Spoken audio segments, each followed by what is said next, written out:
Thank you, Mr. Chairman. I'm grateful for the opportunity to speak about my bill, the Energy Poverty Prevention and Accountability Act.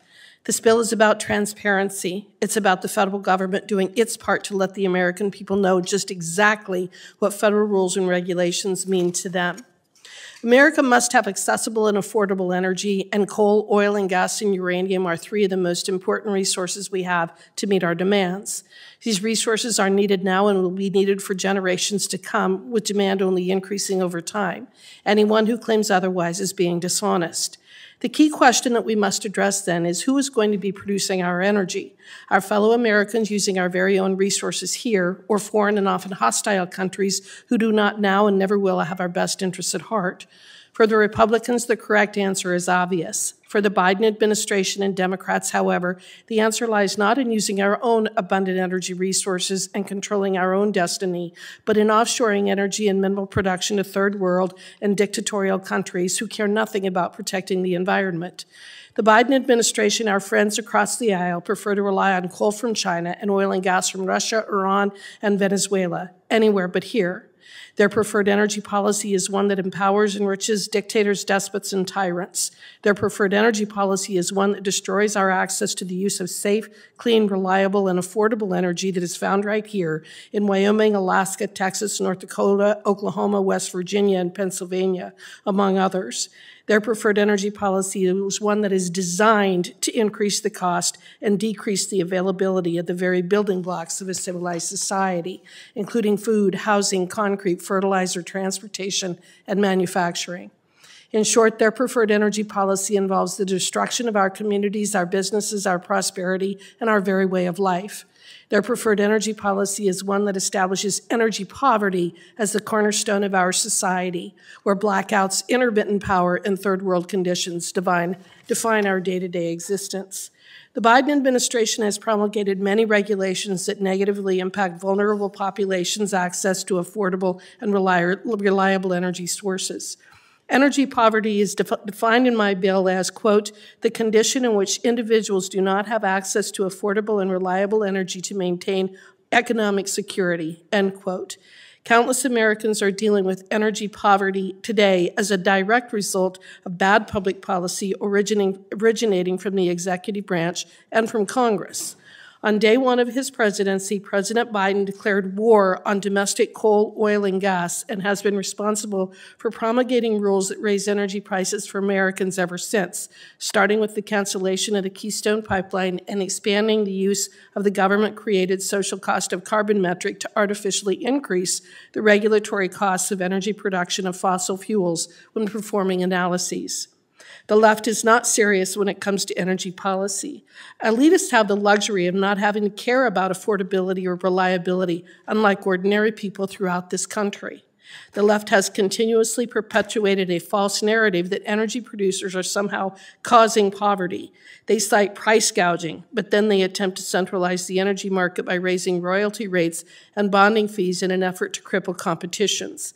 Actions like this demonstrate that they are not serious and they do not practice what they preach. Mr. Chairman, my bill does not focus on an artificial manufactured narrative, but rather looks at the cold hard facts and the impacts on the pockets of the people in America's most vulnerable communities. My bill does a few important things to improve transparency. The Energy Poverty Prevention and Accountability Act requires the CBO to estimate the effects on energy prices from any bills or resolutions coming out of Congress. It requires the GAO to conduct an analysis of energy laws and rules as well as state energy portfolios and standards to determine how they impact at-risk communities and identify barriers and develop criteria to determine if a community is experiencing energy poverty. It requires federal agencies promulgating energy rules to be honest about whether or not their actions disproportionately impact vulnerable communities when it comes to energy prices or increase the likelihood that these communities will experience energy poverty or job loss. And it allows project sponsors to request an energy poverty study on their project so that they can see how their requested project is likely to create jobs and reduce energy prices. Finally, the bill requires agencies to certify that their proposed actions will not result in energy poverty in at-risk communities before they can carry out an action. This would specifically require them to display an energy poverty statement prominently on the first page of the Energy Ruler Guidance.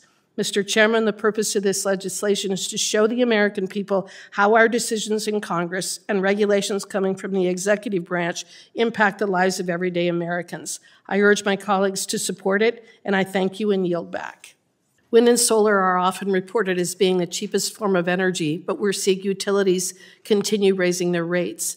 When all the costs of putting wind and solar farms onto the grid and making it reliable are included in the cost, wind and solar are among the most expensive forms of energy.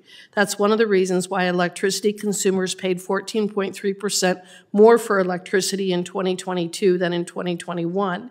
The myth of lower renewable energy costs stems from the idea of a levelized cost of energy, or LCOE. Levelized cost of electricity tells you the cost of the electricity, but only when the power source is generating electricity, so it ignores the cost of moving to a less reliable source. Almost all pro-renewable studies use this mechanism to make their determinations, which is why they are able to come up with the magical outcome of cheap renewables. The reality is that there is no such thing. The latest figures from the U.S. Energy Information Administration show that renewables received $15.6 billion in fiscal year 2022 compared to $3.6 billion for fossil fuels. Renewables, however, produced only 21% of total energy, and 10% of that was hydropower. From 2016 to 2022, renewable energy industries received nearly 5 times as much in federal subsidies than coal, gas, and nuclear. In 2022, 79% of all energy was produced by fossil fuels. Renewables, again, produced only 21%, and again, 10% of that was hydropower. The second largest recipient of subsidies, according to the latest EIA figures, are programs that provide support for lower-income Americans struggling to pay utility bills. So we are creating a scenario where the government creates a problem that the government then solves. What I've always said is that government is always trying to fix its last solution. The production tax credit, which is one of the key subsidies that wind and solar receives, is given in some cases where no electricity is even produced. The wind and solar industries never grew without these subsidies. If it's truly a good technology, it shouldn't need production tax credits to survive. Energy demand is increasing in the U.S. and the world, and the supply can't keep pace. Who is crippling the supply? The Democrats. Democrats have made it more expensive to produce the supply we already have through their policies that raise royalty rates and bonding fees, as well as through their efforts to stop continued oil and gas and coal leasing.